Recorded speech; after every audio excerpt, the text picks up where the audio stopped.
तर सर्वांचे पुन्हा एकदा खूप खूप मनापासून स्वागत आहे super food hacks by Manisha या माझ्या चॅनलमध्ये. तर आज आपण आपल्या किचनमध्ये तयार करणार आहोत व्हेज थाली. तर गणेश चतुर्थी आणि बैलपोळा सणानिमित्त आपण ही व्हेज थाली तयार करणार आहोत अगदी झटपटरित्या, आणि मी तुम्हाला काही ट्रिक्ससुद्धा सांगणार आहे. तर व्हिडिओ पूर्ण फुल वॉच करा आणि आवडल्यास लाईक शेअर करा, नवीन असल्यास चॅनलला सबस्क्राईब करा. चला तर मग लगेचच थाली बनवण्यास सुरुवात करूया. तर मी थालीमध्ये आज बनवत आहे भरली मसाला वांगी. तर ही बघा, ही वांगी जी आहेत ना, मी अगोदर स्वच्छ पाण्याने धुवून घेतली. त्यानंतर याचं देठ कापून घ्यायचं आणि अशा प्रकारे हे बघा, याचे जे छिलके आहेत ना साईडने ते सुद्धा कट करून घ्यायचे. आणि त्यानंतर याला असं वरून 2 चिरा मारून घ्यायच्या आणि बघायचं अळ्या वगैरे आहेत का, नाहीतर हे बघा अळ्या जातील पोटात. तर हे बघा अशा प्रकारे बघून घ्यायचं अळ्या वगैरे आहेत का, आणि अशा प्रकारे कट करून घ्यायचं. आणि कट करून घेतल्यानंतर पाण्यामध्येच ठेवायची ही वांगी, नाहीतर मग ही वांगी काळी पडतात. तर मी इथे 1 पाव वांगी घेतलेली आहेत, म्हणजेच 250 ग्रॅम. तर हे बघा वांगी छान कट करून घेतलेली आहेत, पाण्यामध्ये ठेवलेली आहेत. आता आपण मसाल्याची तयारी करूया. तर मी एका कढईमध्ये घेत आहे शेंगदाणे आणि काजू.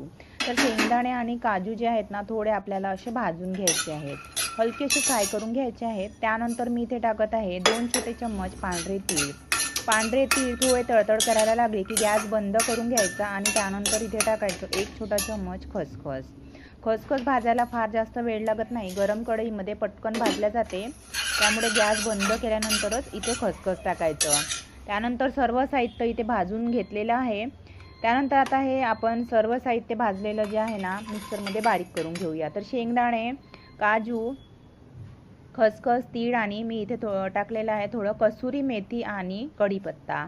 आता आपल्याला हे सर्व साहित्य बारीक करून घ्यायचं आहे मिक्सरमध्ये. त्यामध्ये थोडं मीठसुद्धा ॲड करायचं आहे. तर हे बघा, हे वाटण आपलं तयार झालेलं आहे. एका प्लेटमध्ये काढूया आणि यामध्ये आता आपण थोडंसं तिखट मिक्स करायचं आहे. हे बघा, थोडंसं तिखट मिक्स करत आहे. आता आपण हा जो मसाला आहे ना, हाताने छान असा मिक्स करून घ्यायचा आहे. त्यानंतर मी इथे टाकत आहे थोडंसं अर्धा छोटा चम्मच जिरा पावडर.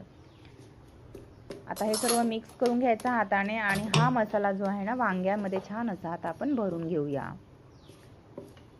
तर अगदी झटपट थाली तयार करणार आहोत गणेश चतुर्थीनिमित्त आपण. तुमच्याकडे गणेश चतुर्थीला काय नैवेद्य केला जातो, बैलपोळ्याला तुमच्याकडे नैवेद्यामध्ये काय काय पदार्थ केले जातात, मला कमेंट करून नक्की सांगा. तर हे बघा अशा प्रकारे छान आता आपण हा मसाला भरून घ्यायचा आहे. फार जास्त मी गरम मसाल्याचा वापर केलेला नाही आहे, तरी खूप छान अशी सुंदर भाजी इथे तयार होते. तुम्ही एकदा अशा प्रकारे नक्की ट्राय करून बघा. तर हे बघा वांग्यामध्ये मी छान